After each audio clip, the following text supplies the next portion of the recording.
Welcome everybody to High and Low, a podcast about talking picture shows. We do films that are corny, and some that are horny, and some that win Academy Awards. Doing all kind of movies from all kind of genres, serving hot takes like plates of lasagna. Before we get going, a warning to you. You might hear some talk that's a little blue.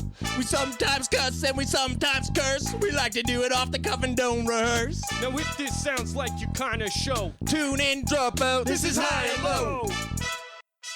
Welcome to the High and Low Podcast, the show where we take two tenuously connected films, one being of a higher caliber and the other being very lowbrow indeed, and we compare them for the benefit of absolutely no one. Today we're stretching this concept worse than my threadbare pantyhose by talking about two films featuring lead actors in drag. The high this week is Sydney Pollack's 1982 rom-com Tootsie, followed by a low picture, John Waters' 1974 trash-to-piece Female Trouble. I'm your new co-host, Betty, and I'm here with your regular hosts, Vonn, happy to be here. And Mitchell, always a pleasure. How are you handsome gents? Look, I'm taking off this stupid wig. I'm sorry, guys. What? Eddie. I gotta come clean. Oh no. I know we had a beautiful couple of weeks together, and I thought the campfire was the right time, but I just want to say this has been some of the happiest times of my life, and I want you to know that I do love you both very much. Well, Betty, we love you too. It's been great training you up to be the new co-host of this podcast. Luke, what have you done with Betty? Bring Betty back. Your friend Betty was me, Luke, all along. Oh, I'm sorry. No. This is as disappointing as it is shocking. Was it all a lie? Even what you said to me that one night outside of the barn at the full moon or the snowy fields of northern Canada? I meant what I said. Betty is a part of me, and she's a part of all of us forever. Then all is forgiven. Welcome back on the podcast. Well, I think we all learned a pretty valuable lesson. A lesson about life and love. The same lesson that we learn in our films today. Tootsie and Female Trouble. Two movies that are as different as they are similar. These movies were my stupid suggestion, and couldn't really find much of a connecting thread besides the fact that I kind of wanted to talk about both of them. They do, on the surface, they're pretty different, but the main characters in both, they just want stardom. That's kind of like their main passion. They want to be seen. One's a struggling actor. The other one is just wants to be on the big screen or be famous. They are kind of interesting flip sides of each other because Divine plays it totally straight. Like, it's not played like a man playing a woman. Like, they just play it totally straight. Divine, this giant bar bouncer of a human being, is playing like a teenage girl throwing a tantrum or something like that. And It's both the joke and not the joke. Yeah. I think in Female Trouble, the lead is played by Divine, a drag queen, dressed as a woman the whole time. In Tootsie, the idea is Dustin Hoffman is a struggling artist. He starts dressing as a woman to get booked for shows. And there's actually like really no like LGBTQ themes in Tootsie whatsoever. It's just a man who happens to be dressing in drag for a paycheck. Yeah, there's really not much queer content in either movie much. No. I mean, Female Trouble is a little bit. Maybe a little inherent. They have some funny conversations. Yeah. With They acknowledge the existence of gay and trans people and stuff in that movie, at least, which is pretty transgressive considering it came out way back in 1974. There's a funny speech where Aunt Ida's basically telling her nephew that he needs to find a nice man. Don't pursue the life of heterosexuality. Yeah. Heterosexuals are degenerates. Yeah. So Don't be a boring straight person. She's got a point. yeah. Whereas, in Tootsie, that's part of the plot, is him taking on this new character, get ahead in his career. Played pretty straight, too. Like, it's a comedy, but nobody's really laughing inside the movie. It's just a kind of like old sitcom style of set up a joke, and then there's some payoff later. He's dating two girls at the same time, and he shows up dressed to one date, the wrong date, that type of thing. I found it to be kind of fluffy comedy. There's not a lot of deep insight in it. As far as I could see, it's kind of a pretty surface level gender commentary. And if you could believe it, it came out in Christmas 1982, but went on to become the second highest grossing movie of 1983. It made like $200+ million, like just a smash hit. Everybody knows the poster. Everybody fucking knows this movie. I'd never seen it before. I was looking it up. It's on all of like AFI's top 100 lists, top 50 greatest lines, those types of things. Like, it's critically adored. People love Tootsie. I had a good time with it. I thought it was pretty sweet, but if that movie was made 20 years later, like in 2004, there would be so many more jokes made at the expense of, what? You're dressing up like a woman? Yeah. What? What if some dude sees you taking a pee? We'd have to have Paul Rudd and Seth Rogen do like 20 minutes of know how I know you're gay. Yeah. Yeah, so It's a surprisingly sensitive movie for sure. yeah, I appreciated the heart that it had. Overall, pretty inoffensive, too. Like, I could see why it would be a huge, big blockbuster hit, because it's not really challenging anybody too much. Dustin Hoffman's not making any commentary that a boy should be allowed to wear dresses or anything. Like, it's pretty clear cut that he's just going undercover as a woman. Yeah, if anything, the message is advocating more for women's rights in the workplace. There's definitely a second wave feminist slant to it. That's the hurdle they were trying to overcome at that point. So how does it open? We got Michael Dorsey, Dustin Hoffman. He's kind of a struggling actor. He's teaching acting classes. He's blowing auditions. Actually, we're looking for somebody shorter, and he's whatever 5'6", and I can be shorter.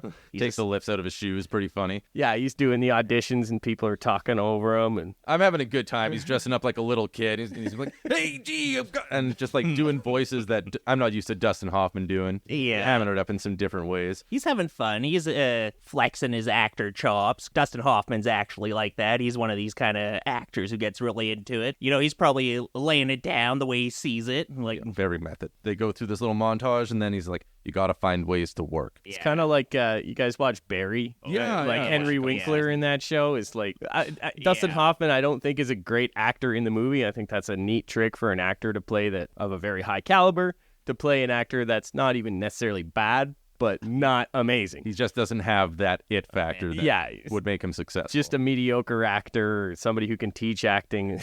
50% of the time after I've watched some B movie from the 80s, when I look up the actor's Wikipedia article, it's like, now he teaches acting in San Jose or something like that. Those who can't do, teach. Burn. Teaching friends. Please don't tell my wife.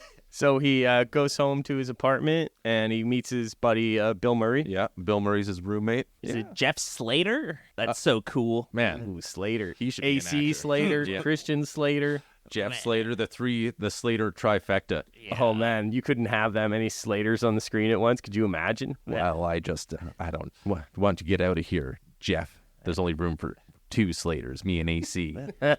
Wasn't that Fred Flintstone's boss, Mr. Slater? Oh, that was Mr. Slate. Slightly shorter, even cooler version. Yeah, so Bill Murray, they're roommates, and it's fun. It's Bill Murray early-ish in his career, but he's not quite. He's a half a step away from becoming like the true mega superstar he is. So when he comes up on screen, he pops, but he's not stealing the show yet. Yeah, he's that rom-com side character buddy, comic relief guy that is kind of a trope Rudd in and these 40-year-old virgin type of guy. Or like Reese Ifans in Notting Hill, the wacky roommate walking around naked and making jokes. Like, it's always a weird room. Like, just try to cramp your style and keep you from getting laid. yeah.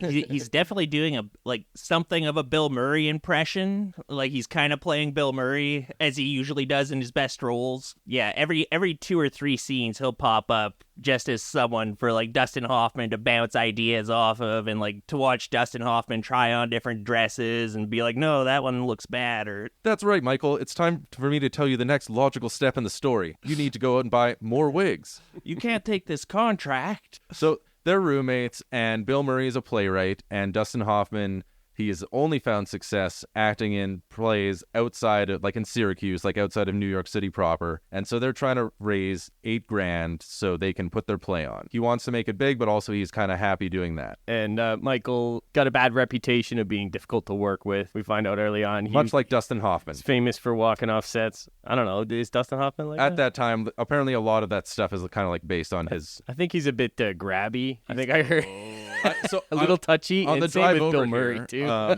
I was listening to an interview with Dustin Hoffman about The Graduate, and when he was doing an audition with the woman who played Mrs. Robinson, anyways, in order to loosen her up, he like grabbed her ass, and she got mad and like hit him, but then they both apologized later. But I guess they were too tight, and that was his way of loosening the tension. Is just That exact thing happens in Tootsie. At one point, Julie is bent over, and the director guy just like walks up and kind of gives her a little pinch on the bottom. And Dustin Hoffman kind of clocks it in his Dorothy disguise. Maybe that's where he got the idea.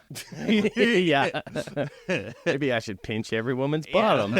Worked for the director in Tootsie. that's how I pinched my way to not won 2 Academy Awards.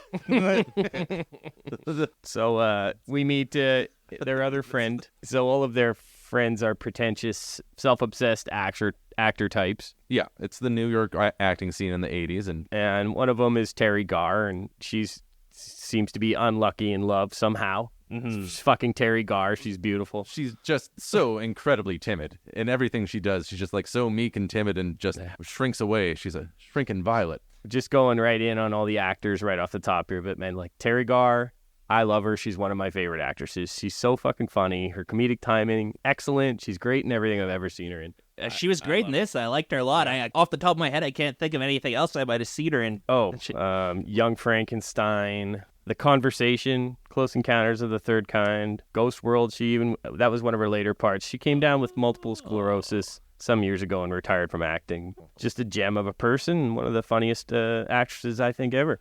Yeah, I got Jessica Lange, Dabney Coleman, Suave boss Ron. Director Sydney Pollack makes his first acting appearance in like 20 years going into this movie. He's really good. He plays the talent agent, Michael's agent. Yeah, he doesn't act much, but he always hits when he does. So he's talking to Sydney Pollack. He's talking to George, his agent, and George is just saying, "You got to stop doing these plays. You're a pain in the ass to work with. Nobody wants to work with you. If anybody even knows you're auditioning, you're just blacklisted." He's hooped. He hooks up with Sandy. She asks him to go over some lines with her, and it's the role. It's for the Tootsie. It's, the role for the hospital administrator in this soap opera that's ongoing, and he's reading the lines with her, and of course she's doing a horrible job. She can't act like a woman. He has to, a new term I've come up with, he explains to her how to be a woman, and yeah, of course she becomes a much better actressing after that. Yeah, well, basically she's too timid for the role. The role needs to be fiery. They say she's weak. Yeah, and she needs to.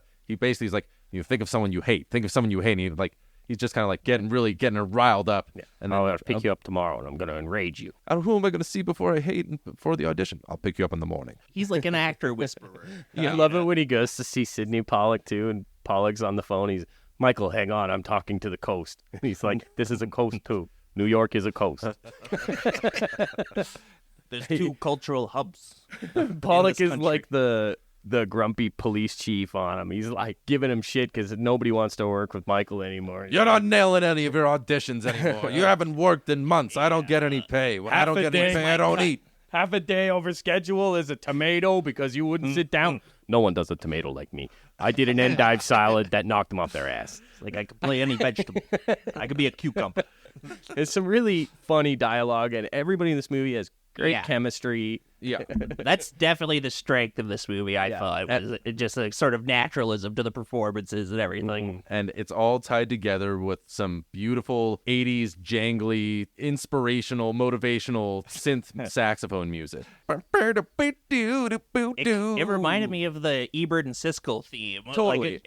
Very easy listening, elevator-y you would hear it in an elevator maybe in the 80s. A little, just like a little cheesy, but like it had a good beat to it. And so I felt that really helped this movie move along. Snapping along. Yeah. Yep. It's fun to see him run through a crowd with that music playing, a little New York crowd, So yeah, it doesn't take long really to get to Dorothy. Like we didn't really get a montage when he makes Dorothy of him. Like I thought for sure you'd get the thing trying on the costumes in front of Bill Murray or whatever, but Mrs. Doubtfire had the whole, there's a montage of getting the makeup and getting everything just right. Yeah. This is just that one had Harvey Firestein, which this movie could have used. I could use a Firestein for every sure. Movie. You call that Tootsie? Oh, honey, let me get you into a proper outfit. Stop at my friend Giorgio's on Main Street, and he'll get you a gown. Later movies in the man dressed as woman genre would nail these things, like a Big Mama's House or classics. The formula was not nailed down at this point. No, this movie could have learned a lot from Big Mama's House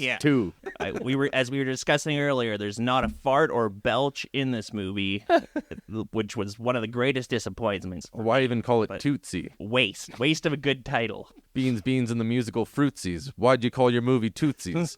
That was a good detail in his surprise party scene. There was like a lot of starving actors there, and so they didn't leave a crumb of food left over. Like, the table is just totally cleared. Like, she's taking the last piece of cake into her purse, Sandy, to bring it home just to have something to eat. Classic Sandy. She's so sad. Yeah. She's so poor. And there's a couple people watching. It's like, it's okay, Sandy. Go on. We get it. Cans of beans and everything, too. They ate all our legumes. This is when he bumps into Jessica Lange, right? Yeah, Michael Dorsey has become Dorothy Michaels. Yeah. Okay, I never made that connection. Yeah. A little nod. So he's got the part on the soap opera. One of his co-stars is Jessica Lange. He walks in there for the audition. He's kind of trading on Sydney Pollack, his agent's name. They're like, well, she's not on the list, but she's represented by this guy, so I guess let her in. And the director is just like immediately dismissive of her. He's like, you're not really the type we're looking for. And she kind of lays down the law. She threatens to knee his balls through the roof of his mouth. Yeah. The director's like kind of into it. Yeah. He looks like, oh, It's like we were looking for an aggressive type. Yeah, this is the first thing, and that's the whole theme of the movie, is like it takes like a confident man in these times to like stand up to these men who run this fucking industry, and to be the voice of feminism. You need only more a man. You need more men to go undercover to just screen down these directors. Like he's teaching Sandy earlier how to play a woman the right way, and then he's just kind of like, you know what, I'm going to take this role. I got the reins on this. It's thing. man explaining the movie, to use the expression you just coined. Yeah, exactly. But I mean, 10 years later, did Samuel L. Jackson have to like give Harvey Weinstein a blowjob for a part? No. Imagine that. That's true. I know it happened to other male actors, but Are you saying Tootsie didn't solve all of Hollywood's problems? I thought we won. I think that unfortunately, no. It's like when Obama got elected president, we ended racism. That worked. yeah. If Tootsie was elected president, Women still have strides to make in the workplace. An Dustin ongoing Hoffman's theme. he's not getting any younger, so No. we need a new Dustin Hoffman to re-enter the Speaking of workforce. not younger, I'm like, when he takes his makeup off in this movie, fuck, he looks old. And I'm like, how old is he? He looks like he's 50, and I guess he's 45 or so when he made this. I'm like, he's like in the peak of his career, but also definitely not a young man. Definitely not a young man. 45. He's 45. Yeah, so I like the Dorothy voice where he doesn't really go super high into the falsetto. It's just that he just adopts a southern affectation. Yeah, and softens everything a little bit. he's a My passable instinct is to woman. go higher and more feminine, but he can't even go that feminine. He's got kind of a deep voice. It doesn't play into that in the way a Big Mama's house would, like where Big Mama wears a big bosomy outfit. Like, no, it's very sensible, the Tootsie outfit. And he doesn't do a Big Mama's house where he like all of a sudden changes to a man's voice. What the fuck are you looking at, Parker? No. He only does one with the baby. That was pretty good. Oh. And when he's calling a cab, he walks outside dressed as Dorothy, and he's like, taxi, taxi, and gets the cab to stop. This movie's got jokes. He drags this guy out of the cab. He like pushes her out of the way thinking she's a woman, and he just like fucking football tackles him. Well, that's how when he goes and talks to Sydney Pollack, that's what he does too. We're just like, Sydney Pollack's just sitting in a restaurant. Dorothy goes and sits next to him. He's like, well, what are you doing? What are you doing? Well, I think you got to sit here and talk to me. And then he's like trying to get her away. And then he goes into the full Dustin Hoffman voice and drops like about 3 octaves. And Sydney Pollack shits his pants. You. So they meet their agent at the Russian tea room. The Russian tea room. We have one of those. Yeah, we do in Edmonton, Alberta. Treaty 6. I think you can get your palm read and stuff there, as well as get a cup of tea. Sinister. Shy. That's black magic. So, yeah, he gets an advance from his manager to buy some more ladies' clothing. And again, we don't get a shopping spree. We don't get any sort of montage, do we? Like, not much. It just kind of happens. I like that it's kind of skips over those things because it's the story that drives it. That's what the Bill Murray scenes are for. Like, later there'll be a scene where Bill Murray's advising him what to wear out on a date. And he's like, I don't want to wear the horizontal stripes because I don't have shoes that go well with that, and it cuts into my bosom. That's what Bill Murray's role is. Yeah, we do get to see Dorothy's morning routine where he wakes up at 4:30. Michael wakes up at 4:30 in the morning, shaves all the hair on his body, completely clean shaven, and then applies fake. Gotta have women teeth. Like, do women have different teeth? You were wearing woman face. You gotta like put on the wacky woman teeth. Gotta use a pink toothbrush. Oh, did you see that girl? She had dude teeth. Total dude teeth. I started making out with her and felt my tongue slide across her teeth. I was like, whoa. I'm not You got into a it. So I saw the teeth going on. And that was I couldn't really think of a good reason why. But it's an extensive makeup and costume process. Yeah. And when she emerges, completely different character. In fact, they're credited separately in the final credits. Oh, I wonder if Dustin Hoffman got paid twice for that. Guaranteed. Yeah. So Michael is at Teri Garr's apartment, Sandy. She's taking a shower and he's looking at her clothing and he's like, oh, maybe this is nice on me. Oh, maybe I'll try this on. And he just stupidly decides to get undressed and he's looking really fit. Yeah. I might add. Yeah. She comes out of the shower and she's in a towel and he's like, Sandy, I want you. And it worked. That's fucking easy to score with her. Yeah. He's wearing her underpants. Yeah. He just like really wants to know what it's like to be a woman. Sandy, I'm going to expand your mind to new sexual horizons. But yeah, she just goes for it. Poor Sandy. She's like, oh, please don't break my heart. Will I ever see you again? We're friends. And he's like, oh, yeah. Dinner tomorrow.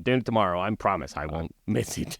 Let's make it a date. I'll be there tomorrow. Yeah. And That's one of the things about this movie. He's putting Sandy through exactly what he, in his Dorothy persona, would never tolerate. And his Dorothy persona, she's kind of on the opposite end because she likes Julie and she's not giving him the time of day. As the soap opera goes on, him and Julie kind of form a bond and the two relationships parallel each other. Learning how to be both, a complete person. He's getting the full experience. He's learning how to be a sad woman. Because he did Kramer versus Kramer a few years earlier, and that's also very much about him learning how to do all that silent work that women in relationships often do, where he's learning how to be a full-time parent. And this one he's kind of learning what feels like it's an interesting period he's going through, and he made a lot of money doing that, getting the full experience. Very much zeitgeisty movies. Dorothy kind of has this whole soap opera network held hostage at a certain point where she's just going totally rogue and like improvising scenes on the fly and coming up with weird script changes and stuff. And it's really resonating with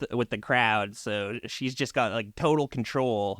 People love her so much. She gets pulled in at one point, and one of the producers is like, since you've come on, our ratings have gone up like 3 points, and it's pretty much because of you. So she can do whatever the hell she wants. Mm-hmm. First day on the job, Bill Murray is being a good guy and fixing her wig before she goes out. How is it? It works, but don't play hard to get. He pops in with his one-liners and in between the Tootsie scenes. And at the soap opera, we get in the dressing room that she seems to be sharing, I guess, with a young Gina Davis in her first film role. Yeah. Who's walking around in her underwear the entire time, and he is very much violating her. That's just kind of her thing. If she is in the dressing room, she is. She never seems to be getting dressed. It's really just I don't know undress. I don't know. What is her? Was she an actor? I don't know what her. She's on the show, but I think just seemed like her job was standing around in her underwear, looking beautiful. Her role is super minimal. She makes out with the director at one point. The director Ron, who's also in a little triangle with Julie. Right. He looks like he just Ron's came with Julie, and we find. But he plays the field. Ron's around, and he really looks like Ron, the director. Looks like he just came off a test flight with the Wright brothers. He's got this outlandish, old-timey, flightman's jacket, and that was hair's probably all windswept and debonair. Yeah, like the hottest shit in the 80s. Yeah, and everybody loves him. Such a man. Dorothy doesn't love him, and that kind of beguiles or befuddles him. But he also respects it. Yeah, exactly. So finally, somebody's standing up and putting him in his place. And it's pretty interesting because he's using the same lines that Dustin Hoffman uses to justify how he treats Sandy. He's kind of a mirror reflection of those lines. And you're like, oh, yeah, it sounds total scumbag when that guy says it. I mean, I think one of the things that maybe hasn't aged that great about this movie is I think it does send the wrong message at the end. Like, Dustin Hoffman does kind of come off as scumbag if you think about it, but he sort of gets the girl at the end, and it kind of works out for him, even though he's been deceiving her for the length of the movie, basically. And, you know, That's a rom-com trope. Somebody deceiving another person for the entire time, and yet somehow they have enough of a connection that they can look past the absolutely psychotic fucking behavior that the other person has done. That's like every rom-com. And he doesn't get everything. He's not riding off into the sunset at the end of the movie. He's just kind of learned a lesson. Yeah. He's not a big superstar. He's still doing the plays out in Syracuse, and he got his $8,000 or whatever. And he gets Julie to give him the time of day.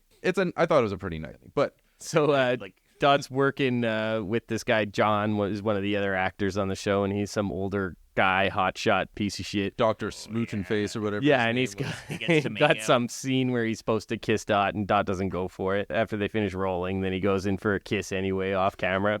Creep. Yeah. He's in love with Dorothy. Well, that one doctor's thing is he has to kiss Dorothy's sexually harassed within a day, immediately. And it's just it's a hostile work environment. It's kind of his It's thing. true. There were no intimacy coordinators around at that time. He's like the old doctor on this soap opera it's called like Western Hospital or something. It's like a general hospital knockoff. It's a low budget soap opera and it's set in a hospital. Yeah, and he's probably the actor who's been on the soap opera for 20 years because it's been airing for 4 decades. Yeah, he was the dashing young doctor back in the 60s, and he just came in reeking of gin and cigars.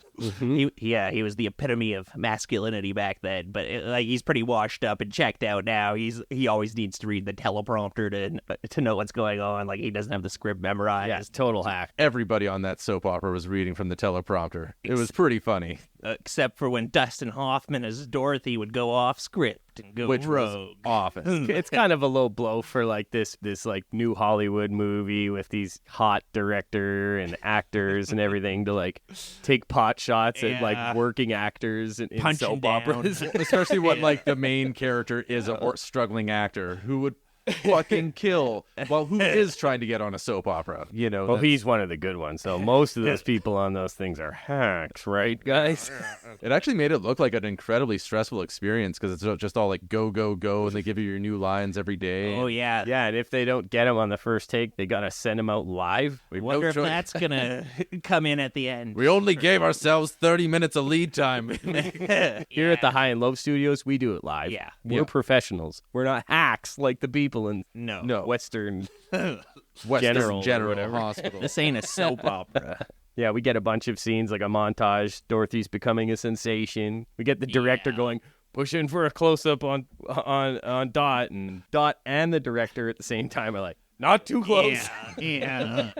And you get a little montage, and she sits down with Gene Shalit, and Warhol's in it. She's just an Andy international Warhol cameo. sensation. Everybody loves Dorothy. They nail all the social issues very lightly in this. I thought it was going to be a lot more about what it's like to be an ugly woman. Dustin Hoffman as Dorothy, she does get a fair amount of male attention, and it feels fairly low stakes. I think that's true that you don't have to be Jessica Lange in 1982 to get a lot of male attention, particularly creepy male attention. Yeah, it's not like she's getting Brad Pitt flirting with her or anything like that. That's just a thing I see a lot online. It's oh, girl, nobody's interested in you. And it's oh, yeah, look at my DMs. And it's Oh, God. 10,000 of the creepiest messages you could ever imagine. It's men are fucking pigs. And it takes a pretty jaundiced view of men, this whole movie. And I appreciate it. It's we are undeniable. pigs, as you will see in the undeniable. second part of this episode. So yeah, she's Gina Davis making out with Ron. So she knows Ron is cheating on Julie, Jessica Lange's character, and Jessica Lange invites Dorothy to go to her place to read some lines. So they're kind of becoming friends, and Michael, of course, is sweet on her because she's 1982 Jessica Lange. She's so fucking gorgeous. It's fucking mind-blowing. For some reason, he has a crush on her. It's inexplicable. I don't get it. Similar interests, very good looking. I think she won the Oscar for this. Yeah. Just her fucking smile, the way the camera shoots her. It's that kind of admiration that like you got with like Grace Kelly in like Rear Window, like. And it's there's a very one-sided romance developing between them because Dustin Hoffman's character is, of course, falling in love with Julie. Dorothy's gonna get friend zoned hard. Yeah. Gotta break out of that friend zone, bro. And meanwhile, Julie's father is also falling in love with the Dustin Hoffman. As soon as so they go and they spend the weekend at Julie's place. We learned Julie has a little boy, a little baby. And they bond over little terror. Dorothy and Julie are bonding over what it's like to be women in the 80s. Even though one of them, that's how good of an actor Michael is. You know, that's the entire time he's got a date with Sandy that he has to get to, but he's having such fun with Julie that he just remembers like after he's 3 hours late that he has to go meet up with Sandy. What a fucking dick! Yeah, I just wish I could crawl through that TV and just go and have coffee with Sandy. Yeah, he's just not giving Sandy the time of day, and she's such a sweetheart. Yeah, she can't advance his career. She's a struggling actress. So Sandy's kind of stalking him after a while, and she's like, I saw a fat woman going into Michael's apartment. Like, what? Was she fat? Really? Yeah, and she's like, by the way, did you see that cow they hired instead of me? She's not tough. She's weak. And like Michael's like taking it all personally, like, oh no, I think Dorothy's actually... He stole the soap opera role by playing a better woman.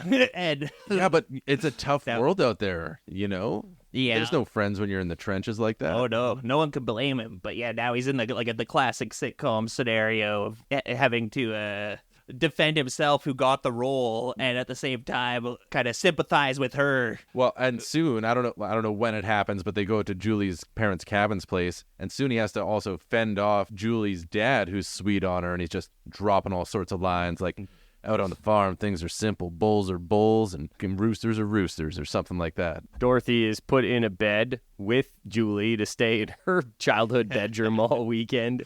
He's like, I know how you girls are. Yeah. You're going to be up all night sneaking in and giggling together. Even if I put you on opposite sides of the house, you'd be giggling together anyway. And just like... Daddy thinks we're 12.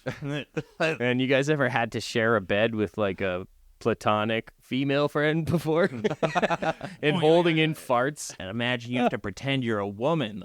And he's got to shave in the morning. Like, this whole plan is so ill-conceived. Like, guaranteed, if he wants to see her later in the afternoon on a day, he has to go shave. If he's staying overnight, he's got to bring like a whole barbershop with him. He strikes me as a fairly hirsute individual. Often used to describe Mitchell. Mm-hmm. Hirsute. I speak as a hirsute individual. So we get a sweet little montage of them around the farm. They're taking care of the baby. They're milking the cow, and everything's so cozy and wholesome. Mm-hmm. Julie tells a story about her dad and his drinking buddy, Injun Joe, about where they thought they were stalking an elk, but it was actually a cow or something when they were all getting all hammered. I'd like to hear more about Injun Joe. I want his movie. Yeah. There's a much better movie hiding in here. Should be Sonny Landham from 48 Hours.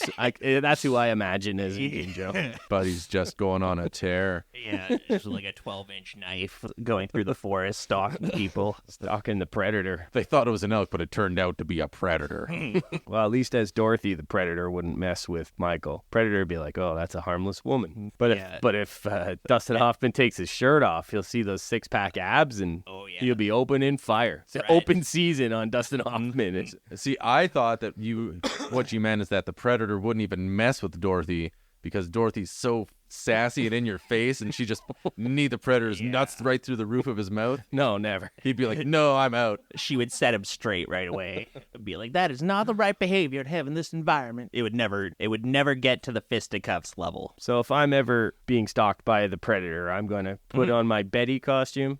I wore high heels today, but I didn't do it as like a drag thing. I just did it, that was originally a fashion for men. Kind of like a lower back exercise is why I would. I'm taking it back. It was originally a man fashion. A man invented it. I'm wearing high heels. Is that a height thing for you? It definitely makes me look taller. It makes my buttocks prominent. Rotund. Firms them. Look at the kicks on Mitchell. Yeah, these are Manola Blahniks, which is what they would wear in the Sex and the City. Carrie Bradshaw. But those still in Those vogue. are very good. Those are You lost me.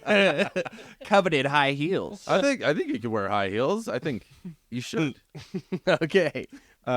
Julie shares her memory of her mother, who died when she was young, and she picked out the wallpaper, and it's really sweet. Oh, I wanted this flower, and my mom said get rosebuds, and I'd always be looking at the rosebuds, waiting for them to open. It reminded me of the wallpapers I had on, like when I was a kid, and like the furniture. We'd have all the furniture with like those weird flowery designs and stuff, and I'd spend so much time just kind of looking at them, or like you just kind of get lost in those designs. I thought it was a really well-written scene. It was very touching. It also reminded me of like being at my grandparents' place or something like that. Those types of details really flesh things out and make it a... And there was some interesting subtext to it, because she wanted like the big blossoming purple flowers, but her mother suggested she get like the rose buds, Right. Some other kind of flower that would perpetually, seeing as its wallpaper, never actually blossom. So it doesn't really spell out exactly what it's talking about there, but She's definitely a metaphor that like you can't like be too big. Like you're a woman and you like can't don't be fly too full close to the bloom. sun. Like you have to just kind of keep some part of you inside She needs a Dorothy to show her that it's okay to express herself. and be the full woman that you know you could be. She needs Dustin Hoffman dressed up as a woman. Yeah, and Dorothy Show her does what being take a like true woman's a about. motherly role in this scene, because Dorothy like starts stroking her head and patting her head, and now there's extra levels of weird. Because, She's like lower. yeah, Are you fisting me now? That's just how my mom used to do it. really, I knew you needed it. Like that's gonna be No, weird. fist both holes. There's extra layers of weird. Like I couldn't believe the movie went there. She needed a mother. John, Very this scene transgressive. was special guest directed by John Waters. Okay, so yeah, they're learning each other. They're not falling in love, but they're becoming close. They're kind of having an intimate knowledge of each other, but nothing physical. At one point, Dorothy tries to kiss her, and she shoves her away. Julie shoves her away. You don't understand what it is, or basically she's like, I wish I could, but I can't. I just loved how you were being motherly to me and stroking my hair, and now you're trying to give me a big old smooch. That's not what I signed up for. I can't believe Julie at this point. I mean, I know she doesn't know Michael, but I can't believe she doesn't realize. Well, he's taken careful pains. Like when he was at the farm and he had to share a bed with her, he had like a separate wig that was in curlers that he would put on to make it make him more I presentable. didn't catch that. I thought his wig was actually going in curlers every night. I was like, holy That's fuck. dedication. He had to tie his morning wood up. I do that anyway. It's probably just all stuff Dustin Hoffman was doing for the role. I have some ideas for the role. I have some ideas for the character. I'm gonna grab Jessica Lange's butt He dressed in every drag. day. 6 spots. Jessica, I know you can win an Oscar. Now let me just grab your little tushy. I'm gonna walk around in underwear, even when I don't have to. Bill Murray's like, grab some tushy. It's both those That's guys are how you fucking do it. tushy grabbing terrorists. Me and Bill during lunch, we would just go and grab some tushy, go in the lunch, go in the craft lineup, and we kind of switch sides and switch around, and nobody would know who it was. Allegedly. Tushy grabbing happening in the script. Tushy grabbing happening behind the seats. Yeah, that's all going on. Julie asks Dorothy to go on a date because her dad wanted to ask her out on a date, and Julie's like, I know you're not interested in my father, but can you at least just let him down easy if you're not interested? Leslie, her father, proposes. You don't have to answer me now. Just take the ring and please go home and think about it. He ambushed her on a swing set that immediately started collapsing as soon as he sat on it. And that's like the only interaction he's had with her the entire movie, pretty much. He just Julie's dad, Les. He's an old-fashioned kind of guy, you know. Yeah. You're not even getting a second base with people without marrying them. If you're his generation. Julie says that he's like a very black and white guy. Like you're either married or you're not married. You're either this or you're that. Bowls You're are either bowls. white or the other kind. Yeah. You could tell that's the subtext with this kind of guy. Protests and rallies. Yeah. He's old-fashioned. I don't think he was a Jan 6 or anything. No. He's too old for that. So on his way home, Michael, as Dorothy, is waylaid by John, the old actor from the soap opera The old show. grab ass from the set. Yeah, and here's another man who's just way too grab ass. and he's obsessed with Dorothy. He forces himself on Dorothy, comes inside and tries to rape her. Yeah, this is where the movie goes, like, totally promising young woman for a minute there. Yeah, this he's been, like, mostly a doddering comic relief for most of the movie up till this point, but yeah, now he just really goes for it, and he's even a goofball up to the point where... Oh, I seem to have slipped and fallen on you. If Bill Murray didn't show up... This is pretty realistic, man. Yeah, actually, it's sinister. And then Dustin he Hoffman's not a big apologizes and leaves as soon as Bill Murray's he doesn't even say anything. He's just standing there looking at him, and it's like, oh yeah, men don't act that way in front of other men, right? It's fucking gross, man. Yeah, that's probably the realest this movie gets. Yeah. Murray does deadpan a joke. He goes, "You slut." Yeah, After George leaves, but like Dustin Hoffman. once again, now we're in our third consecutive episode where we have a movie that has some rape stuff in it. We're listening, we're learning, we're trying to do better. We're gonna take a break on rape. Break on rape. Break on rape. Stop saying. I'd never seen this movie before. I didn't know that. But I did see Female Trouble before, and there's also that in it. We're aware we're taking a bit of a turn next time. Our focus is supposed to be vomit, not sexual assault. Not enough vomit in either of these movies, actually, and that's a real... No. It's really diluting our stats. Yeah, there was definitely room for a lot more projectile vomit in Female Trouble. Any kind of vomit, really. I mean, I was damn near projectile vomiting. So right after John's kicked out of the apartment, Sandy knocks on the door, and Michael hops in the shower, and Bill Murray there is buying him time, and he's screaming outside saying, oh, he's washing off all of his Dorothy makeup. Yeah, a little comedy of errors. Yeah, a little more Three's Company. She's at the door. Bill Murray's covering for him while he gets all cleaned up. Nobody's laughing at it. It's just a funny situation. No. But this guy, his like, as we've been going through this, I kind of am realizing how messy and tangled all of the plot threads in this movie are. Like, there's so many different moving parts, and there's a lot of funny jokes. Yeah, it's a really good fucking script, because he's in the shower and he's going, I can't come out. He says, I can't come out. I've got soap in my eyes. Yeah. And I don't think it's much of a stretch. I think that's the entire thesis of the movie, is that Dustin Hoffman wants to come out as a lesbian woman in the movie, and the soap in his eyes is the patriarchy keeping him down at every turn. It was the patriarchy. It's a good hit, man, and like pinching his bottom. That's what the whole movie is about. It is about the patriarchy. At the end of the day, I guess that's like the golden nougat at the center of this movie that holds up to the present day. A lot of the movie probably hasn't aged that great. Like overall, I thought it aged pretty okay. Yeah, better than I would. Kind of it's inoffensive, which is good, because it's easy to see how a movie like this could have aged a lot more poorly, like A Man in Drag. But that's not the joke of the movie or anything like that. That's just the plot device that leads to a bunch of jokes, and that's kind of why I think it's aged better. It's not punching down at it; it's using it as a device, and it's not really saying anything about that at all. It's all about women in the workplace and the patriarchy. Yeah, so Sandy comes into the apartment.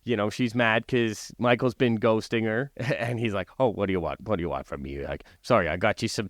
They're your favorites. Chocolate covered cherries. Chocolate covered cherries. Are they real cherries? Oh yeah, I think so. I think so. Yeah, he doesn't know. He got them as a gift from Les, and he never opened them. Yeah, this is one of my favorite scenes in the movie. It like it says on the box, Sandy's like, "Thanks for the lovely night by the fire, Les."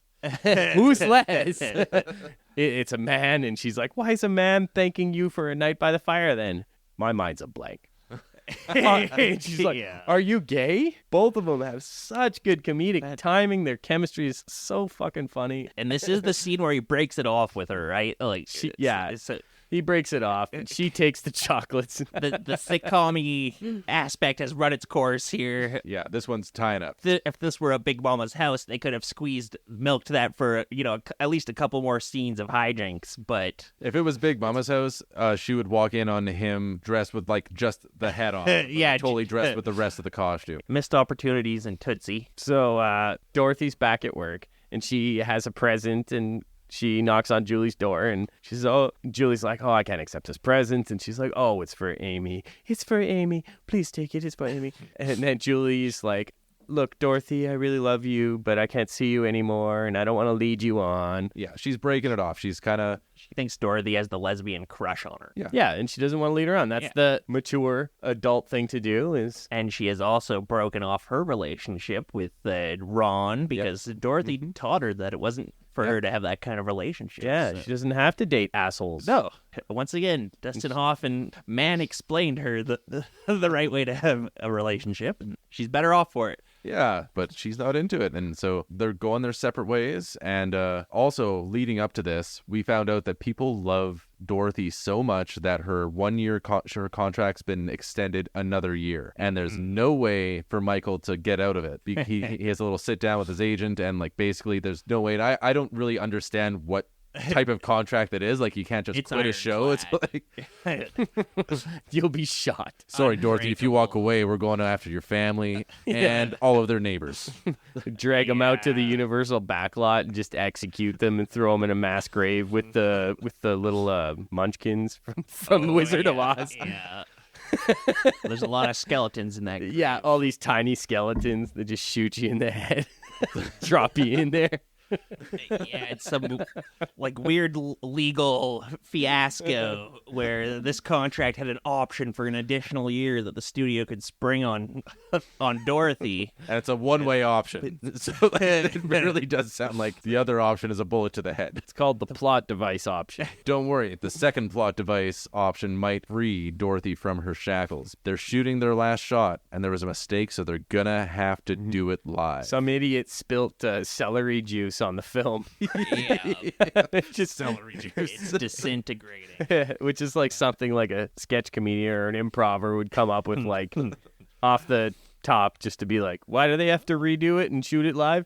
I don't know. Someone spilled celery juice on the film. They sent it to Richard Pryor for punch-up. So the climax of the movie. Dorothy's on set. They're doing it live, and she just starts Doing it live! Doing it live! Fuck it! Yeah, As you might have she goes into this elaborate story about how she came from this family, and like it turns out that she had a twin brother, but they thought that they died, but she came and she inherited this money, and she's here, blah blah soap blah. Opera trope. Yeah, it's very funny. All rolled into one, and then it, like, as it's happening, Dorothy starts taking off her like makeup and like starts talking like Dustin Hoffman, and it's like, and it turns out that I'm actually whatever my soap opera character's name's twin brother. And basically, like, spikes the entire set and probably gets the show canceled, but he's out of his contract. Yeah. We see Jeff, Bill Murray, watching at home. He's like, that is one nutty hospital. Or, I'm actually not Dorothy. I'm Edward. And while this is happening, there's like everybody's watching. They're like fainting and dropping bagels, and monocles are popping out. This is everybody realizing. This revelation is shaking time. the entire nation. People love Dorothy so much. You gotta understand, Dorothy is a phenomenon at this point. She's been on the cover of Time magazine. There's been multiple montages showing her rise through fame. She's met like 4 presidents, probably. She's America's sweetheart. I really like that. Dorothy. I think, I love Southern Hospital. well, I think we ought to have some of that homegrown sensitivity and put it on the General Hospital with Dorothy. I think this is what Jimmy Carter sounds like. Oh, Carter, you're a bad president. I beat you good. Dorothy just seems like the type of homegrown gal who just come and help you nail up a house. I tell you what, she can swing a hammer. Look at those workman calluses on those mitts of hers. I loved watching Dorothy. Watching Dorothy was a real sexual awakening experience for me. Folks really love that Dorothy. That Dorothy is a fat pig. Don't like Dorothy. Don't like Rosie. Ugly. Ugly. She's ugly. She's fat. We don't like them. Women. So, Dorothy has shocked the nation with her Emancipation Proclamation. Yeah. Julie walks up. She's damn near on the verge of tears. Just punches him right in the gut. I'm Fucking surprised A. she didn't knee him in the nuts. Oh, that would have been good too, but I was just happy that she fucking laid him out. Fucking nut shot was deserved. That was really Now that letting you him realize off that easy. option's on the table too. Yeah. With like 90-pound Jessica Lange, like, Yeah. could barely even knock the wind out of you. Tiger. I'd pretend that it did, though. I'd pretend it got me good so that she doesn't kick me. That's the thing. Is you don't want to, like, if you get hit and you're not really interested, just kind of be like, oh, you got me good, because then you don't get hit again. Yeah. Oh, owie. Drop to the floor. The nut shot really is the great equalizer. I'm not a Is that tough what those guy. movies are about? Yeah. You hit me any which way, I'll drop and cry. And projectile vomit. Whatever it takes to make it stop. It's a defense mechanism. Just hedgehog. So yeah, He's playing possum. I think you killed him. good thing we don't need to pay him out of his contract. He's dead. So yeah, she gives him a good old socko to the gut, and then cut to sometime later. Michael, it's just Michael now. No more Dorothy. He's sitting in a bar with just a wad of bills in his hands. You guys ever do this? Just kind of like sit with like $150, $100 out on the bar, just enough to like fucking keep you going. I feel like that's one of those movie TV show things. I've never seen anybody just like sit at the bar with money out. Maybe that was an 80s thing. They Maybe. didn't have debit back then. I don't know. that's I don't true. go to the bar in the afternoon much anymore, but Oh, you gotta. You absolutely must. It's You don't leave your gangster role out on the bar. Dustin Hoffman. He's flashing his gangster role at the bar, and it turns out that this bar happens to be frequented by Les. I think And he so- knew Les was going to be Yeah, there. He yeah. sits right down next to him. He planned, Les comes and he sidles up to him, and Les isn't too happy to see him. He's a jilted lover. He's been betrayed. His daughter's been betrayed. He's gonna give him his ring back, and Les is all spooked. I don't want to be seen consorting with no men. Yeah. And so they go outside, and he finds out, asks if Julie ever talks about him. He says no. Cut to outside the studio. Julie's leaving work. She sees Michael there, turns around, and he follows her, and She's like, she says she misses Dorothy. He has this great line. I was a better man with you than I ever was with a woman as a man. and that's enough to win her over, or at least kind of like leave her open to the possibility. Like they don't for sure hook up or anything like that, but she's giving him a chance. And she's like, will you loan me that little yellow outfit to Houston? Oh, no. You'll spill wine all over it. And that's the last line of the movie. Yeah.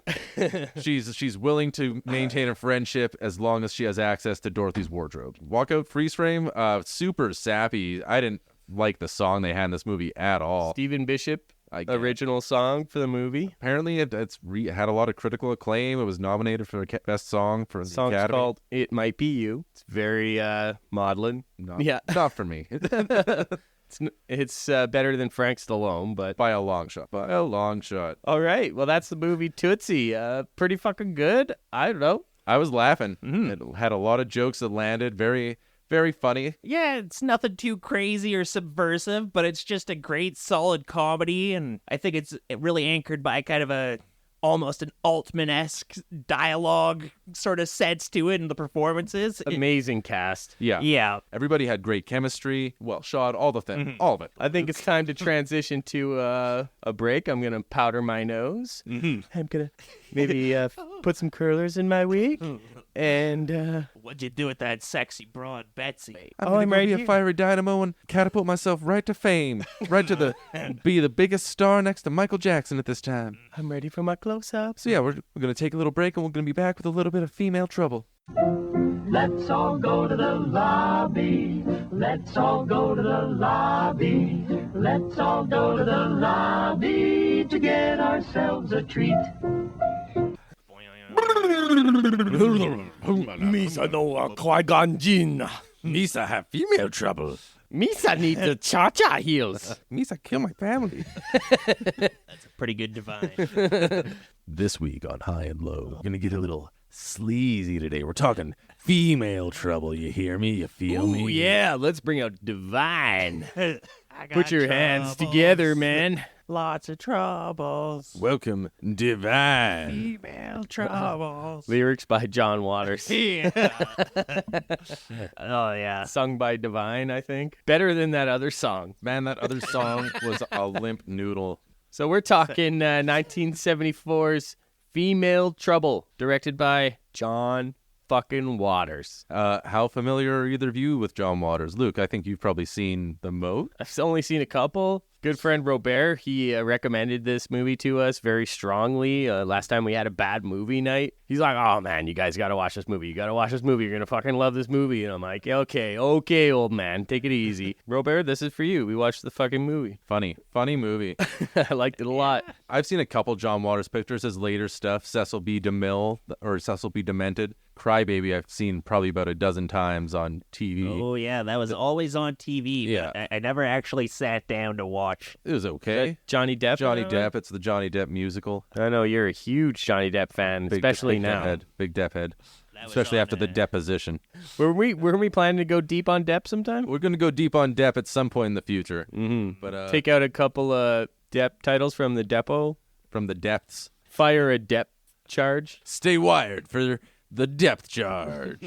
Coming at you live. This movie is pretty fucking it's run and gun. A lot of they're just shooting without permits. Pretty punk rock. It's pretty sweet. John Waters and his Dreamlanders, ragtag misfits that I think did a handful of movies together, mostly featuring Divine, usually starring as just a woman. No mention made to the fact that she's basically like a bar bouncer wearing a wig. Like she generally towers over like all the teen girls in any given scene. She's a force of nature. She's just a whirlwind destroying anything in her path. Yeah. She is trouble. Diving right into first thing we see, New Line Cinema logo. Hell yeah. Fucking who knew? They went back even that far. This is pre-Freddy, pre-Lord of the Rings. I watched the Criterion version. This is a Criterion Collection film, everybody. It's important cinema. Yeah, there's like cool title cards. That's cold tea. Divine is Dawn Davenport. And you'll hear that a lot. It's a real, everybody's like, Dawn Davenport? What are you doing, Dawn Davenport? I'm Dawn Davenport. When we first meet Divine, she's just bitching to her friends about, my parents better get me those cha-cha heels. If my parents don't get me those cha-cha heels, they'll be sorry. Yeah, that was the most coveted gift item amongst teen girls in 1960. I don't know what that cha-cha is. Heels. Yeah. You're the high heels expert, so I assume you do, but... Manola Blahniks. that's the modern equivalent of a cha-cha. Sure. I don't. Oh, damn.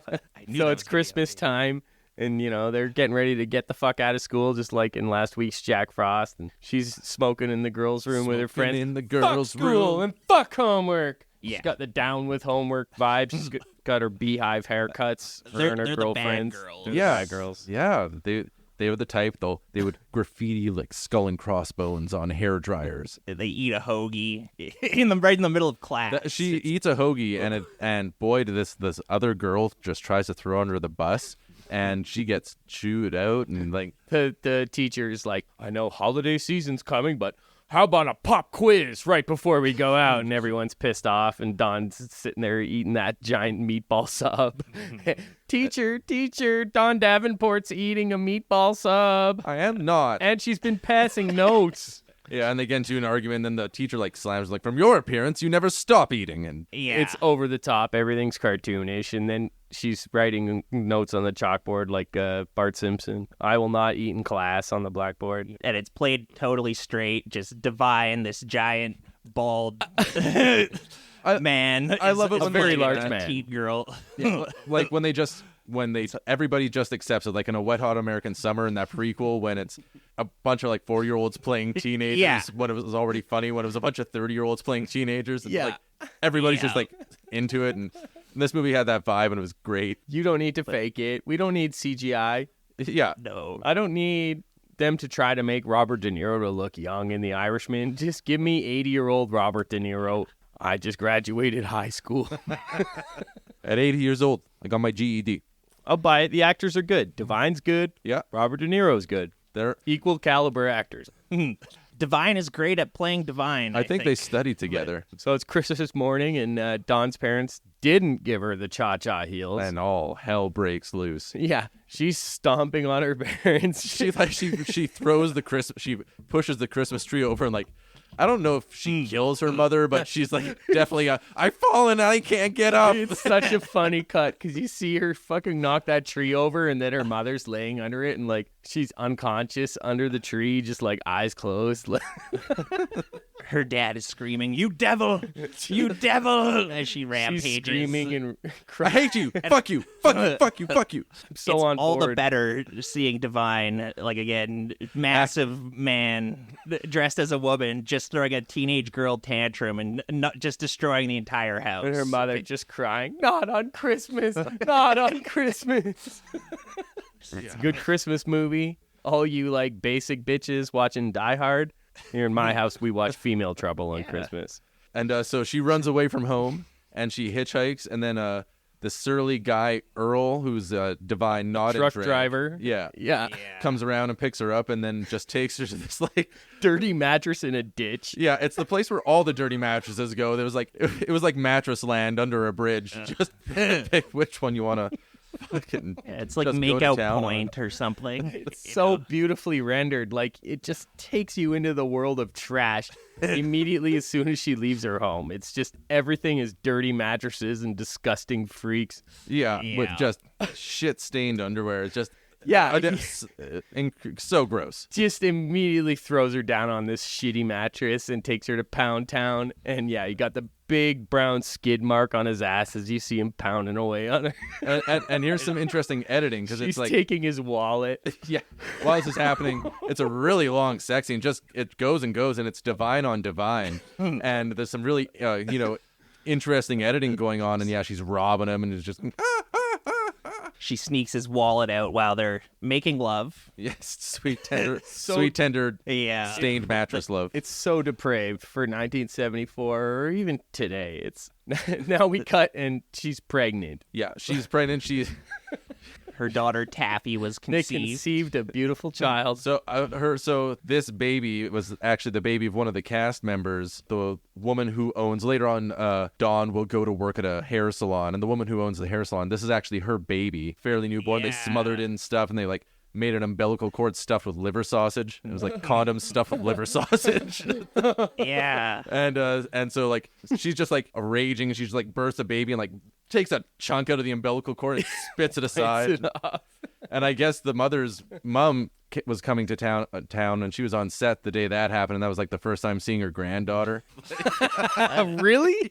That's amazing. So It can only go uphill from there. you know, that's what you do when you have a limited budget. You improvise, you work with the people in your cast. It's a real Wonderful. So then it cuts to Dawn the Career Girl, 1961 to 1967. First we see her working as her waitress, being a fucking psycho to everybody. A very abrasive person, is always screaming and swearing at everyone she comes across. It's a lot like 48 Hours. Like how in 48 Hours everyone was like aggressively cursing and unpleasant all the time. Fewer racial slurs. in this yeah, movie. yeah. I'll grant. A little less abrasive. unlike 48 Hours, she's the only one and she's just steamrolled everybody around her. Real force of nature. She's a stripper.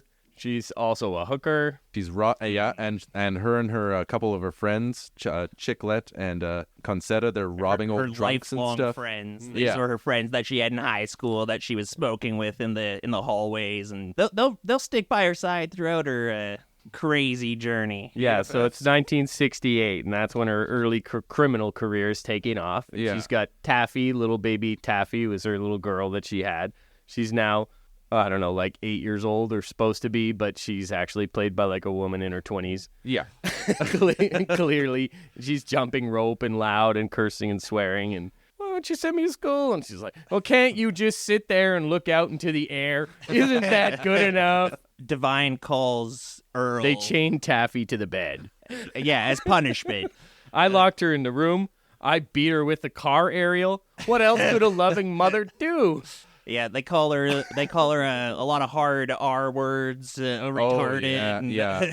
that comes up a lot. She's not treated nicely, and she just wants to be a little kid. But yeah, she's being chained to her bed. But I read an IMDb trivia where apparently, even though she's supposedly being chained against her will, you can see her hands reaching for the shackles. So, what do you say about that? Continuity error. Plot hole. Oh yeah, What do you mean continuity reaching error. for the shackles? No, sounds like she was like putting her hands through, and Man, they really found some goofs Yeah. on this movie. yeah, The Can you believe geniuses who contribute to IMDb.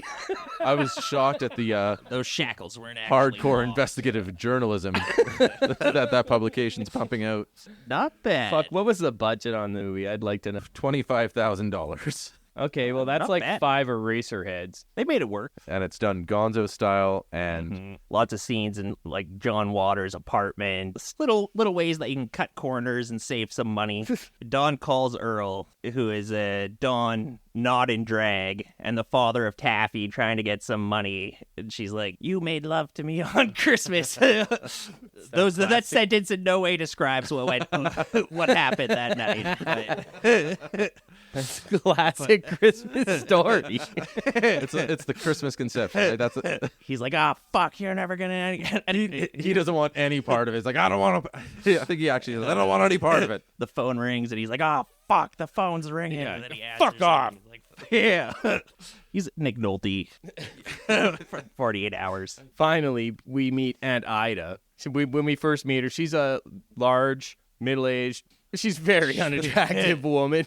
She has her breasts exposed in the first time we see her. Just squeezing into this impossibly tight leather corset thing. She's like, good to match for Divine, I think. Yes, Like, yeah. They're of similar kind of size and girth and presence. They're both powerful women. Amazing. They are good foils. If there's somebody that Dawn can't steamroll, it's Aunt Ida, because she sees right through her bullshit. Yeah. She's lecturing her nephew, who's this like long-haired, kind of hippie-looking guy. She's like, "The world of a heterosexual is a sick and boring life.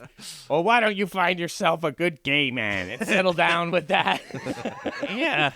Drinking booze and smoking cigarettes as you do. It's like, it's just like my Yeah. Yeah. She comes out in that weird corset outfit, and she's kind of like dancing, and this guy's like clapping and cheering her on, like, "Yeah, go, Aunt Ida, go." They're just like, they're in the living room. It's a nice scene. They've got a good relationship. And he Yeah. works. Gator is the nephew's Yeah, name. that's Gator. He works at the salon it's very exclusive. It's run by the Dashers, and they only let on the new clientele that meet their strict standards. It's like the best salon in town. Who walks in but Dawn Davenport? She needs an executive haircut. She needs to be done over, and so she has to go through an audition process against a couple other girls to see who's going to be the next client of the great barbershop. So they're looking at these new applicants, and there's a bunch of conventionally attractive young women, and they're like, Yeah. no, gross. Why don't you work at the telephone company, lady? Like, Yeah, they rule a couple out just right away, right off the bat. Like, look at this skinny, attractive young blonde. Yeah. yeah. And then they see Dawn, and they're like, "Whoa, you're perfect." Who are you? Davenport. Dawn Davenport. I'm a thief and a shit kicker. I'd like to be famous. and they're like, you got it. That's exactly what got the that it Dashers are factor. looking for. Yeah. And these Dashers when they walk into the salon, everybody's just treating them with such deference. Everybody's like, "Oh, the Dashers are here." And Donna Dasher, she's got like this white veil on and looking good. A lot of good fits in this movie. The hairdressers' names are Dribbles, Wink, Butterfly, and Gator is that nephew that we met before. They all have disgusting porn names because this movie is basically a porn. Without showing anything too gratuitous, but it shows you depravity. And You do get some pretty good gratuitous looks. there's some... Dawn hooks up with Gator before long and asks immediately for a double egg salad on white toast. Yeah, Mr. Dashers, played by David Lockery, another long-time kind of John Waters, multiple collaborator, Dreamlander kind of guy. He had the wildest mustache where it just went straight out from under his nose to like halfway through his cheek and then down at an angle. It's a rich man mustache. Good look. Yeah, it was debonair. David Lockery would sadly cut himself while high on PCP. Yeah, I read and that he ended up died. bleeding to death. Yeah. Oh, Like, R.I.P. to a real one. so They get married. Anyway. they get married. Cut to Gator blissful and married Dawn life. get married. And- Dawn has this wedding dress that's totally see-through and it has these huge dark nipples. Yeah. Auntie's just fucking mad. She's in the back. Why is he marrying a woman? Why is he marrying a woman? Fuck, this is bullshit. Oh, yeah, she's dressed up like it's a funeral. She's got, like, a black veil, and she's all dressed in black at their wedding. Like, tax divine outside of the church. So we get the title card, Dawn Davenport, Married Life, 1969. And they're just drinking and fighting. She's beating him up with a baguette. Like she has beef with a neighbor. She throws a fish at them. Like she's just like uses food for weapons left and right. Wild stuff. Dawn's like, yeah, and you're cheating on me all the time. And she walks in and there's some chick totally naked riding Gator's face. And she's beating this chick up. You see everything on this. Oh yeah, woman. Like we see legs spread, we see Oh, nothing gratuitous. all of the There's lots of graphic. yeah. There's you no see penetration. all of but- the A lot of full genitals. frontal everything. Yeah, there's full frontal. Male Just hanging nudity. out on the screen, winking at you. Dawn's prone to explosive fits of rage and anger. Whether warranted or not. She's like acts the same about somebody asking her if she wants a cup of coffee as she does when someone's riding her husband's face. Well, of course I want a cup of coffee. I'm awake and standing here, aren't I? Yeah. You must be some kind of stupid. So things aren't going great, but they stay married for like another 5 years, and we get to see. We see them doing it missionary, having just like loveless sex, but they still have like needle nose pliers and all these weird tools. Get the toolbox. And That's some pretty good hetero sex. I don't know. they're still they've got a good love life, but Taffy comes in and ruins it, and then she's laying into him, and she's like, my genes were polluted by your birth, and she's just really letting Taffy have it, and she's just like, I'd rather jump in a river of snot than see this. Yeah, they're talking about how Gator's old she like, looks. yeah, You got a real time warp of a face there. she's the face of an old woman. She's supposed to be 14. They're like, she's a R-worded brat. Yeah. she's like, "You're not my daddy, you pig." And then he's like, "Hey, why don't you come over here and suck daddy's dick?" Yeah, since I'm just your stepdad. His penis I'll be super. This flopping around.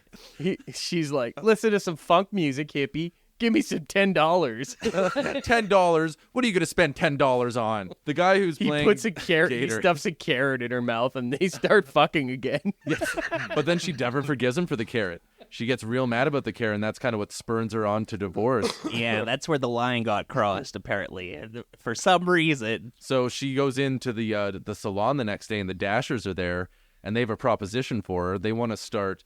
They're just enamored with her, so they want to start photographing her doing various like criminal activities. And she's like, "I'll do it, but you need to fire Gator." And so she just immediately like ruins Gator's life, and this really sets Aunt Ida on the warpath later on because she's nobody goes after my Gator. She loves her little nephew. Yeah.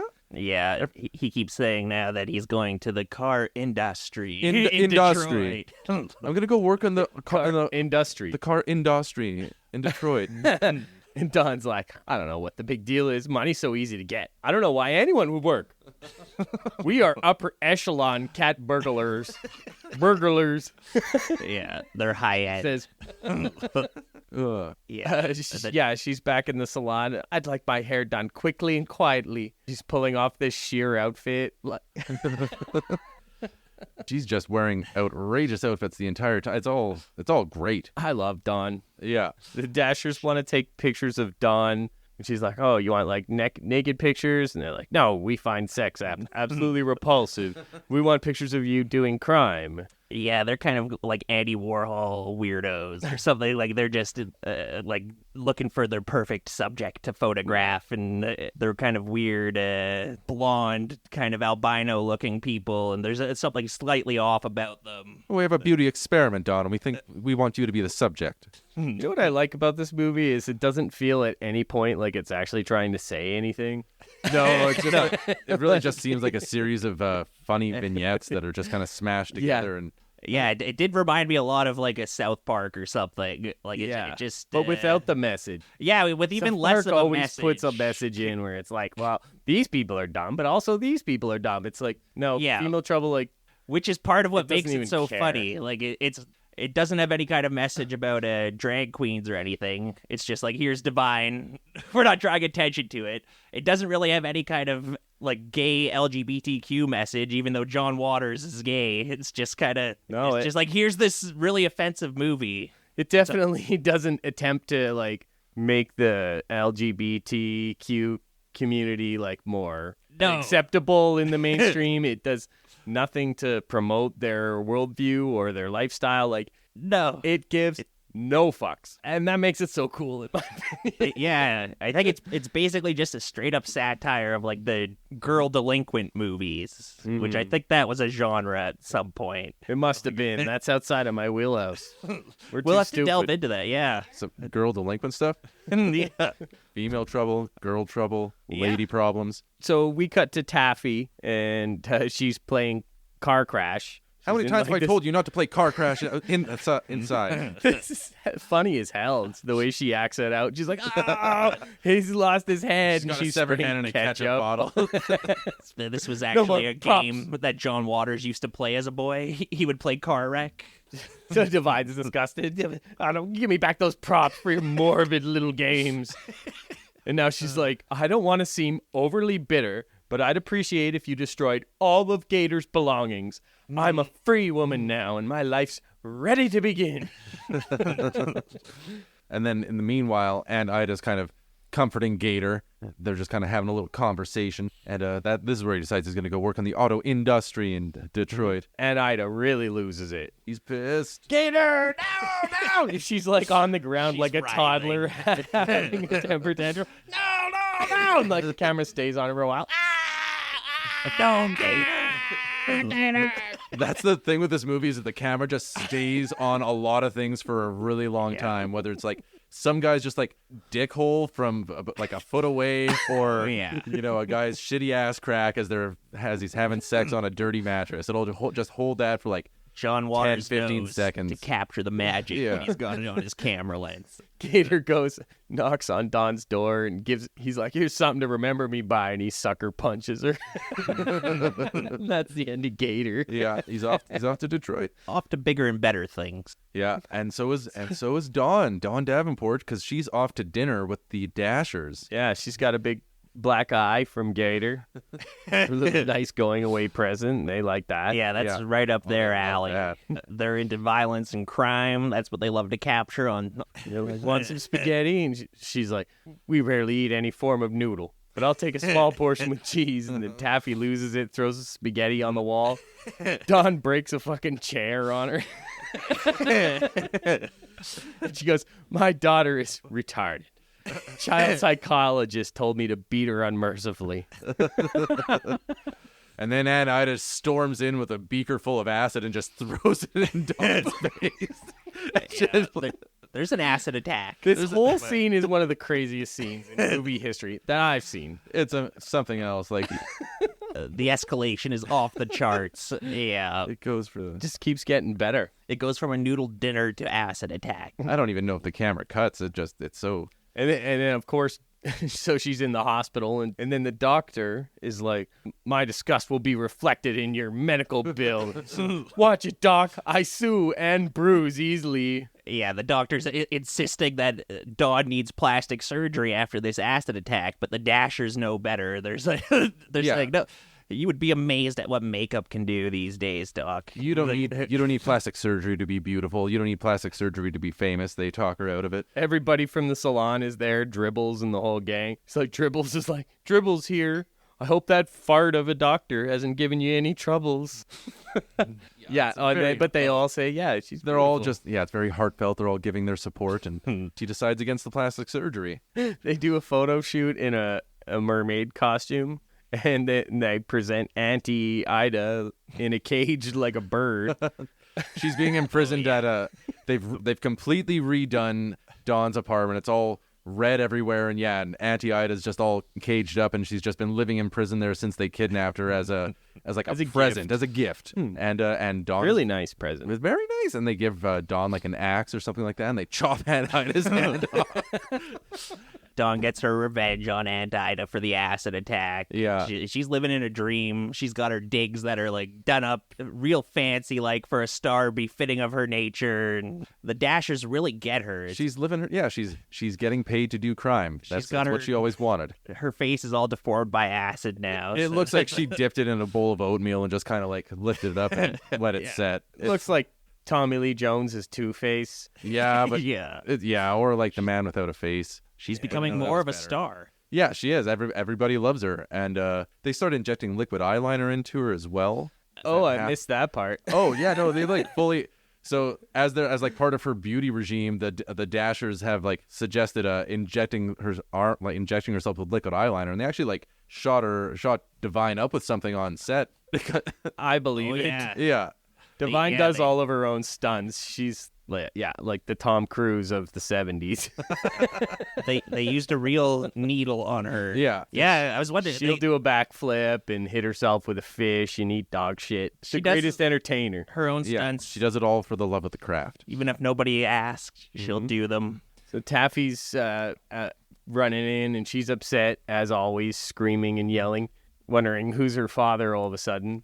So she goes to find Earl, and he's watching a static TV. There's just the static on it, drinking whiskey. He takes out this disgusting little dick and pukes on her immediately. She's like, Yeah. Daddy, Daddy, Daddy. Yeah. He's like, here's my dick. Blah. He's a total schlub. He's just wearing a wife beater with stains on it, and there's like he's eating bread and mayonnaise. He's just got like an open jar of mayonnaise with a chef's knife in it. Well, like Dawn, It's so rich. Like, she runs There's out into the layers. world like Dawn, and just like Dawn did at her age, and she realizes that the world is awful. It's she runs into the same the exact asshole same that Dawn guy. did.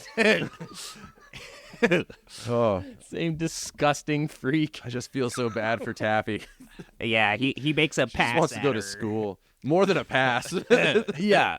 Anyway, luckily she stabs him about like 10 or 12 times. Yeah, she kills him. She gets the chef's his knife ass out good. of the mayonnaise jar and promptly stabs him about 50 times. That's how we'll all probably go. What a way to go. The chef's knife covered in mayonnaise. I looked on Wikipedia and it says it's a chef's knife. But at first, when I first watched it, I thought it was a butter knife. Oh, I thought it was a Santoku knife. I had to double check. It's a chef's knife. Okay. It doesn't get Full into chef's knife? exactly what brand it is. It could be a Santoku knife. That was in the trivia? That was on the Wikipedia article. It Oh, said on the he is stabbed with a chef's knife. Oh, wow. Well, must be true. Yeah, I think it's a. Hey, guys. It was pretty big. Message to you and our listeners. Keep donating to Wikipedia so that they can provide us with details like that about female trouble. I'll get behind that for sure. I love Wikipedia. totally nonpartisan. There's Everyone that can everybody can donate. So Dawn's like skipping down the street, prances back to the Dashers, and she eats. They have like these hors d'oeuvres that are like, they look like mascara brushes. Yeah, They're just like eating makeup. yeah. No, they're eating weird Maybe little hors he's d'oeuvres. trying to say something, John Waters, with this. I don't know. Now, Auntie Ida, who has a hook for a hand now, is yelling at Taffy, trying to escape. And Taffy's like, "I got you that hook, didn't I?" Like everybody's just yelling at everybody all the It's time. really nice of Taffy to get her that hook. Oh boy, but Dawn doesn't think so. She comes in and just tears a strip out of her. And, where'd you get that hook? I bet you got it for her. What are you doing getting her a hook? Yeah, this is another thing that apparently John Waters liked to do as a kid. He liked to take coat hangers and pretend he had a hook hand. What a weird kid. I guess there's like Taffy comes in offering Aunt Ida eggs, and I guess this actress played the egg woman in another John Waters movie, Pink Flamingo. So. Ida's dressed like a chicken, too. Kind of reminded me of the ending of Todd Browning's Freaks. Oh yeah, yeah. Dawn gags Auntie and says she won't clean her cage for a week. And Taffy says she's going to go and live with the Hare Krishna She's people. gonna join up with the Hare Krishna, and Dawn As does. we all have at one point. Everybody's thought about We have it. that If you were phase. around in the 70s, I don't know if there's still a popular sect. Dawn says if she does that, she will kill her. Next time she sees her, I will kill you. Yeah, she threatens. if you join the Hare Krishna. But Aunt Ida's very nice about it. She's like, if you get tired of being a Hare Krishna, you can come live with me and be a lesbian. A much better way of life. Yeah. It's very encouraging. So Taffy's now a Hare Krishna, and she frees Auntie Ida. Yeah, she lets Auntie Ida go. Oh yeah, just in time for a Dawn's big show. This is what it's all been building up to. It's at the club. It's all, yeah. The Dasher's masterwork of crime coming to a head. She's going to be famous. Taffy tries to talk Dawn out of doing her show, and then Dawn strangles Taffy to death. She goes, she's finally dead. she's just ecstatic. I'm ready to go on stage. Wanted now. to kill her own daughter all along. So she goes out and for she her. does a bit of a, yeah. Self-actualizing woman. Yeah. This is like what you need a man to do, why you get a man in this part.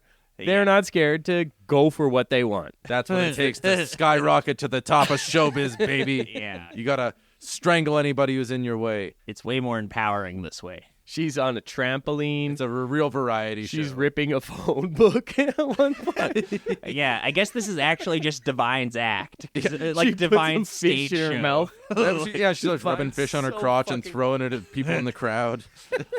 Like, she's so fucking awesome. I love her so much. I wish I could still get her for a party or something. I would Yeah. pay She'd any be a price. hoot. She's This was her real stage show in San Francisco. She would just bring a box of mackerels out on stage and throw them into the crowd while comparing herself to like serial killers of the era, like saying like I'm the Richard Ramirez or Yeah, whatever she she said. I'm Richard Speck. She starts confessing to all these heinous crimes. I'm so fucking beautiful. I can't stand myself. She's shooting guns. Yeah, there's a bloody orgy. Yeah, It all builds into a bloody orgy. Yeah, so at one point in her act, she fillets a handgun and then she shoots it in the air and everybody gets scared and then she just starts shooting people in the crowd and then the police come in and they Who start. wants to die for art?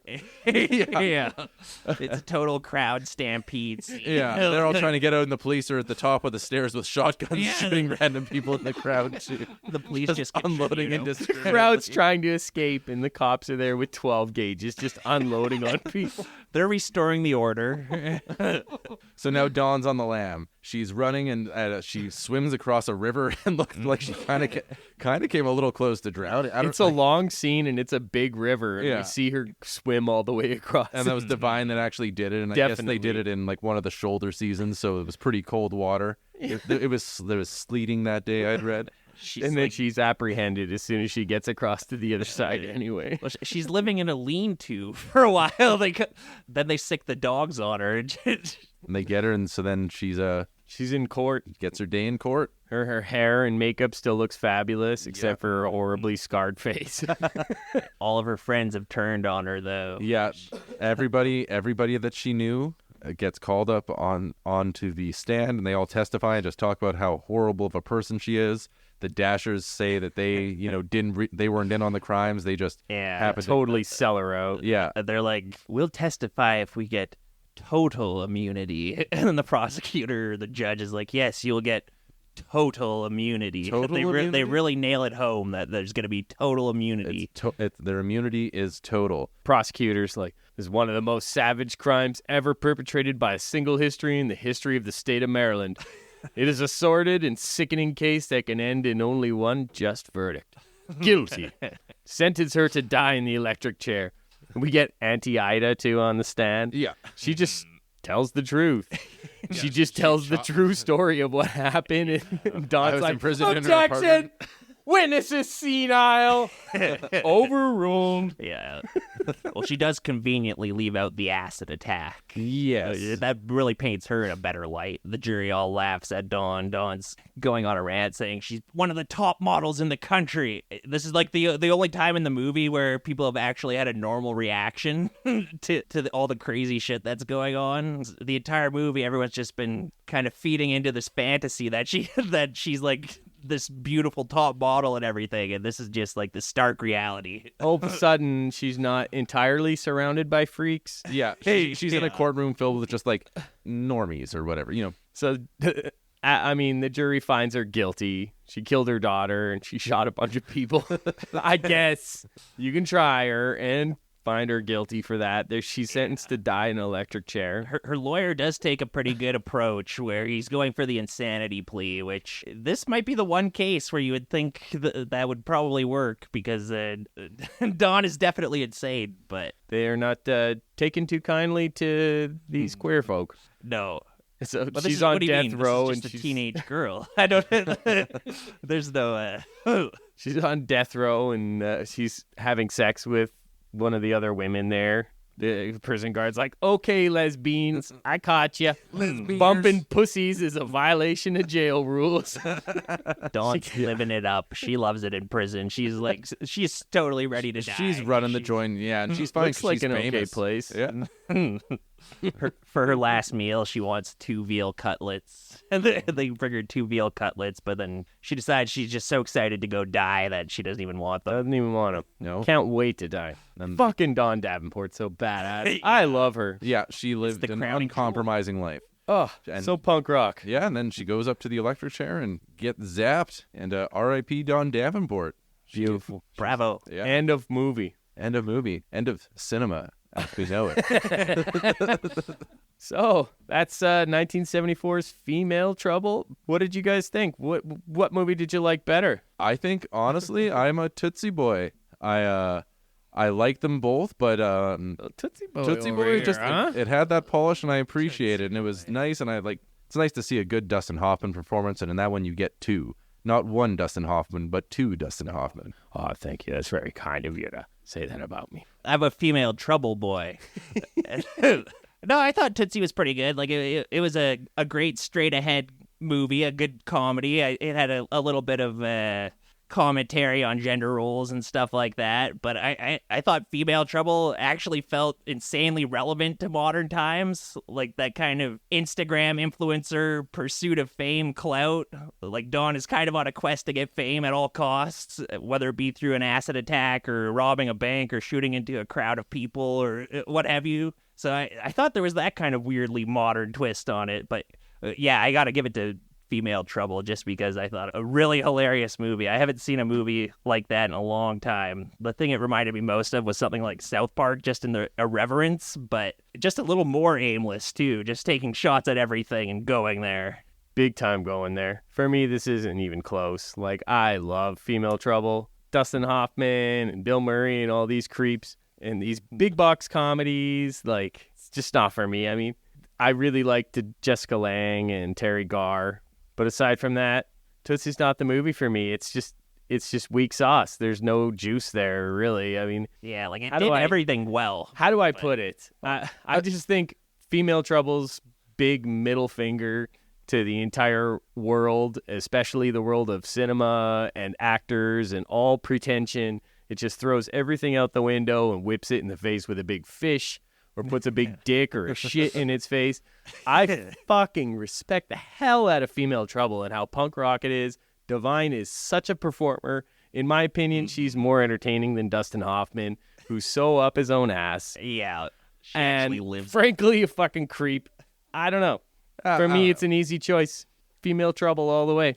I just didn't love Female Trouble that much. I enjoyed it. I think you guys like more subversive movies than me as a rule. I guess- appreciate the other stuff. I know what you're talking about, and I Tootsie's also good. liked it. And it was funny, but like, a good if I'm example. gonna watch another movie again, I'm not clamoring to watch either of these anytime soon. I thought they were both fine. This pair of movies wasn't Vaughn's favorite, but good news. It's Vaughn's turn to pick next week. So what are we covering next week, Vaughn? Oh boy, we're gonna head down Animeville.